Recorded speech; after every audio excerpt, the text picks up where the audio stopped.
Buenos días, buenas tardes, buenas noches. Bienvenidos a Equilibrium. La inflación en Estados Unidos al mes de junio subió 2.7%. Seguimos alejándonos de la meta del 2% interanual que se impuso la autoridad monetaria norteamericana para determinar que la inflación estaba bajo control. Es decir, de acuerdo a la Fed, a la Reserva Federal, el equivalente al Banco Central de nuestros países, la meta inflacionaria es el 2% interanual. Es decir, una inflación del 2% interanual o menor es aceptable y no requiere medidas adicionales de las autoridades monetarias, como la Reserva Federal, para su control. ¿Qué pasó? Bueno, lo que hemos venido comentando, lo que muchos afirmamos y seguimos afirmando. Los aranceles generalizados e indiscriminalizados sí tienen un efecto final sobre los niveles de precio. Se han presentado tesis, teorías muy válidas desde el punto de vista estrictamente teórico que argumentan contra nuestra tesis y yo creo que es interesante que ahora las aclaremos un poco. Uno de los argumentos que presenta, y sobre todo lo presenta el gobierno federal, es que los aranceles no tienen un impacto inflacionario. La misma Reserva Federal ha reconocido que los aranceles tienen un efecto inflacionario limitado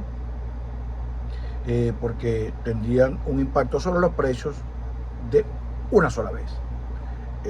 Y que a partir, después de ese shock inicial, los precios pueden tender a estabilizarse y desaparecería el posible efecto inflacionario que esta alza de precios tendría como producto de los aranceles. ¿Por qué? Repetimos, los aranceles son un impuesto que paga el importador, que al final el importador transfiere al precio final de venta, porque de esa forma él así tiene o mantiene su margen estimado de ganancias. Si el importador paga ese impuesto y no lo transfiere al precio, su margen de ganancias se va a ver reducido en la medida que ese impuesto afecte el precio final o el costo final y el importador o el comerciante tendría menor incentivo en vender ese producto o tal vez hasta pérdidas, dependiendo del monto del arancel determinado, que en estos momentos se han propuesto y en algunos casos se han aplicado aranceles realmente exorbitantes. Ahora bien, esa es la primera, ¿no? Los aranceles no generan inflación porque son de un solo golpe. Bueno, los aranceles en sí no son inflacionarios porque la inflación, como decimos y debemos recordar, es un fenómeno que se manifiesta con la pérdida del poder adquisitivo del dinero sostenida en el tiempo. Es decir, el valor del dinero va perdiéndose, se va degradando en el tiempo y eso se llama inflación. El impacto de los precios de los aranceles sería una vez y ya, no se mantiene un incremento arancelario al alza, no, un solo golpe y ya está, pero, ¿qué sucede? En este caso, los aranceles son generalizados, es decir, a todo lo que se importa y indiscriminado, es decir, todo lo que se importa en cualquier presentación, en cualquier tamaño, en cualquier precio, tienen aranceles. Y en una economía como la norteamericana, tan expuesta al mercado internacional, tan expuesta al exterior, como diríamos los economistas, eso tendría un impacto en los precios al consumidor importante. ¿Por qué? Porque es sobre todos los productos y en todas sus presentaciones. Y Estados Unidos tiene un altísimo porcentaje de productos importados en el mercado y un altísimo porcentaje de piezas y partes y contenido importado en sus productos finales, en sus carros, en sus telas, en todo, porque es una economía muy abierta. Estados Unidos dejó de ser una economía industrial y pasó a ser una economía de servicios tecnológica y de servicios. Entonces, ¿qué quiere decir esto? Que Estados Unidos lo importa casi todo, o en gran medida, o en gran proporción de lo que vende, produce y hace, es importado o con componentes importados. Entonces, eso afectaría los precios en toda la economía. Y ella per se no es inflacionaria, pero podría desatar, podría exacerbar corrientes inflacionarias como producto de ese gran choque inicial. Entonces, los aranceles presentados en forma generalizada e indiscriminada y en montos exorbitantes pueden tener un efecto que impulse las variables inflacionarias. Y eso es lo que teme la Fed. Y por eso la Reserva Federal mantiene su posición de no de bajar las tasas de interés más como venía haciendo, porque las tasas de interés es una barrera que pone caro el acceso al dinero y por lo tanto la gente tiende a pedir menos dinero prestado y por lo tanto enfría la actividad económica de tal forma que baja las presiones de demanda sobre los bienes y servicios producto del encarecimiento del dinero. Entonces la Fed dice, no voy a bajar las tasas todavía. ¿Por qué? Porque vamos a esperar que el impacto definitivo de los aranceles se manifieste en la economía, lo vemos al final, y una vez que tengamos una división clara del impacto definitivo de los aranceles, vamos a ver qué hacemos con las tasas. Y eso es lo que está pasando. No hay una idea clara de qué es lo que va a pasar con los aranceles. Sigue una situación de inestabilidad, de incertidumbre gravísima en los mercados. Y al final, los aranceles que sí se han dejado, que no se han modificado, han venido impactando los precios de tal forma que a junio del 2025 tenemos un incremento del índice general de precios del 2.7% con respecto a junio del 2024. Ahora bien, ¿por qué decimos nosotros que los aranceles están siendo o están presentes en la economía norteamericana más allá de las mismas declaraciones del gobierno? Bueno, porque los números lo dicen. A principios o finales del año 2024, el arancel promedio en Estados Unidos, es decir, el promedio de todos los aranceles que se aplicaban en Estados Unidos era el 2.5%. A finales de junio del 2025, 6 meses después, el promedio de los aranceles que está cargando Estados Unidos hasta el momento es del 15.8, 16%. Es decir, el promedio de arancel cobrado a todo lo que se importa en Estados Unidos se incrementó 14 puntos sobre lo que había a finales del 2024.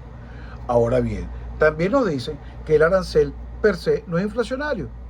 Y otro de los motivos es que, bueno, un arancel que se monta a un renglón en una presentación determinada, sube los precios de ese renglón, pero la economía en su conjunto absorbe el golpe de precio y no tiene mayor manifestación. Pero es que en este caso los aranceles son a todos los productos que se importan, en todas sus presentaciones.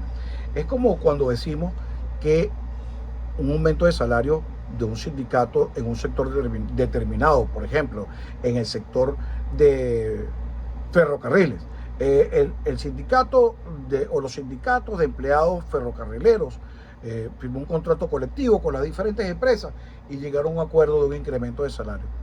Ese contrato colectivo, por supuesto, que no va a impactar los precios en toda la economía. Por lo tanto, ese incremento de precios, de salario, y sueldo, no es inflacionario. Pero si ese incremento viene como decreto del gobierno y afecta los sueldos y salarios de toda la economía, de todos los empleados de la economía, por supuesto que va a tener un impacto inflacionario porque inmediatamente después de la toma de la decisión del incremento general de sueldo y salario va a entrar a la economía una cantidad de dinero adicional que no se corresponde con un incremento de la producción de bienes y servicios. Y eso también significa un incremento de costos en las empresas empleadoras que va a ser trasladado inmediatamente a los precios finales de consumo. En el caso de los aranceles, el efecto no es inmediato, como en el caso de un incremento general de sueldo y salario.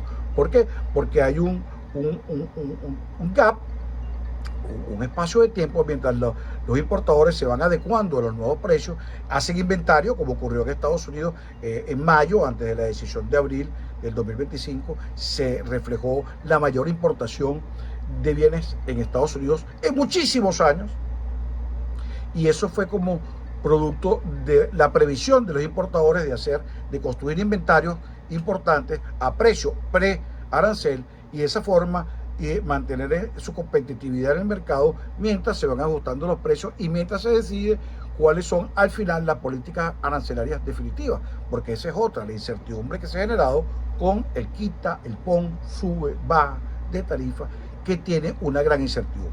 Entonces, en conclusión, en este punto podemos decir que los modelos que he manejado hasta ahora señalan, y como he venido señalando, que la inflación como producto de estos aranceles, como he dicho, se va a empezar a manifestar con mayor impacto en el mes de junio, julio y sobre todo en agosto. Al menos que haya un cambio de rumbo en la política arancelaria y se llegue a la decisión de volver a una política de mercados abiertos, de mercados libres, y donde los aranceles no signifiquen una traba o un estorbo al flujo del libre comercio. Entonces, bueno, vamos a ver, amigos, por dónde va esto. Insisto que vamos a ver un impulso en los niveles de inflación si esta situación arancelaria se mantiene, si estos aranceles promedios siguen subiendo más allá del 15, del 16% donde están ahora. Es una decisión del gobierno federal. Debemos también recordar que el dólar se está devaluando frente a sus pares internacionales, lo que también encarecería el valor de las importaciones, porque entonces lo que antes se compraba con $1, ahora se compra con $1 más unos centavos producto del arancel, más unos centavos adicionales producto de la devaluación. Entonces no sabemos al final cuántos centavos más van a ser producto del arancel, cuántos centavos más van a ser producto de la pérdida del valor del dólar con respecto a otras monedas.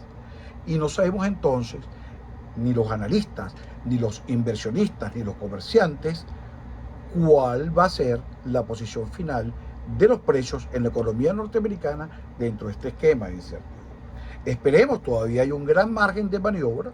El gobierno federal tendrá sus modelos claros, ellos sabrán cuál es su objetivo final. Definitivamente eso no se ha hecho público o hay muy poca información. Uno tiene que estar uniendo una especie de rompecabezas informativo, pero lo que sí vemos es que la decisión de mantener barreras arancelarias es firme.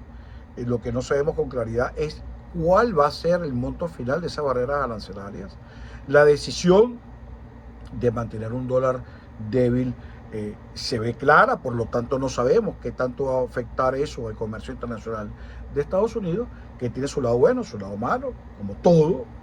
Y la decisión con respecto a las tasas de interés no la vemos todavía clara, porque la Reserva va a esperar, como estamos haciendo nosotros, los analistas, a tener claro cuál es el efecto final de las políticas arancelarias sobre los precios en la economía. Así que esto sigue muy vivo, sigue muy dinámico. Estamos pendientes de encontrarnos en Equilibrium. Gracias por darme este poquito de su tiempo. Gracias por seguirnos. Denle por favor like a este video si es que les gustó. Incorpórense, suscríbanse a este selecto grupo de Equilibrium, compartan sus inquietudes, sus comentarios, yo estoy muy pendiente de ellos y por aquí nos pondremos en contacto para analizar y entre todos tener un seguimiento de este mundo que nos rodea y donde vivimos, en este planeta donde todos, independientemente de nuestra raza, color, religión, nos encontramos en esta nave espacial que nos lleva toditos juntos en este viaje por el cosmos. Buenas tardes, buenas noches, buenos días. Aquí los espero de nuevo en Equilibrium. Recuerden, denle like, súmense al grupo.